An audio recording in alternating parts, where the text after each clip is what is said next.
دن دیکھنا رہ گیا تھا باقی کہ عمران نیازی کے گند اور گندگی کی وجہ سے لوگ آج ہمیں بدوائیں دیں. آپ مفتاح اسماعیل صاحب ذرا دفتر سے باہر نکل کے غریب عوام میں جائیں، آپ کو سمجھ آئے کہ لوگ رہتے کس طرح ہیں، لوگ بل کس طرح دیتے ہیں، لوگ خودکشیاں کیسے کر رہے ہیں.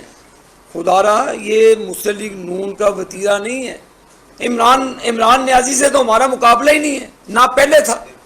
ہمارا اس وقت جو مقابلہ ہے وہ مہنگائی کے ساتھ ہے، وہ بے روزگاری کے ساتھ ہے. میں سمجھتا ہوں کہ مشکل ترین حالات میں حکومت لی ہے. مشکل ترین حالات میں جب ایٹم بم کا دھماکہ کیا تھا نواز شریف صاحب نے، اس وقت بھی بہت مشکل حالات تھے، لیکن غریبوں کے اوپر کبھی ہماری حکومت نے کبھی بوجھ نہیں ڈالا. میں امید کرتا ہوں وزیر اعظم صاحب سے بھی، اپنی پارٹی سے بھی، خدا را یہ پالیسیاں ترک کر کے عوام دوست پالیسیاں بنائیں، آئی ایم ایف سے ری نیگوشیٹ کریں اور پاکستان کی 22 کروڑ عوام کو ریلیف دیں. تو میں جانا بہت مشکل ہو جائے گا. یہ جو لوگ احتجاج کر رہے ہیں یہ کوئی اور پارٹیوں کے لوگ نہیں ہیں، یہ پاکستان مسلم لیگ نون کے لوگ ہیں. یہ پاکستان مسلم لیگ نون کے لوگوں کے پاس جب جاتے ہیں ووٹ مانگنے کے لیے، وہ ہمیں کہتے ہیں کہ جی ہمیں اس ظلم سے بچائیں آپ، تو یہ ان کی آواز میں آپ تک پہنچا رہا ہوں.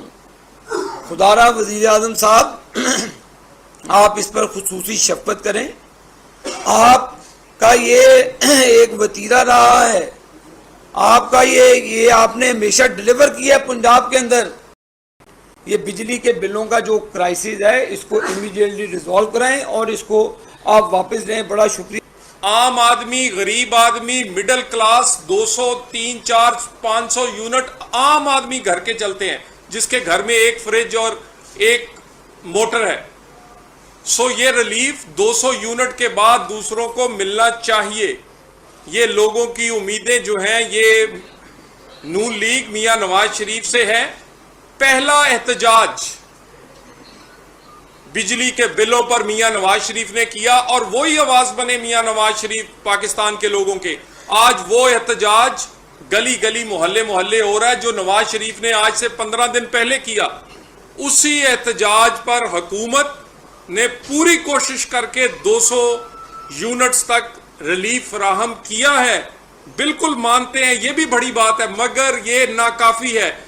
لوگ اور امید لگائے بیٹھے ہیں میاں نواز شریف اور اس حکومت، یہ جو الائنس کی حکومت سے.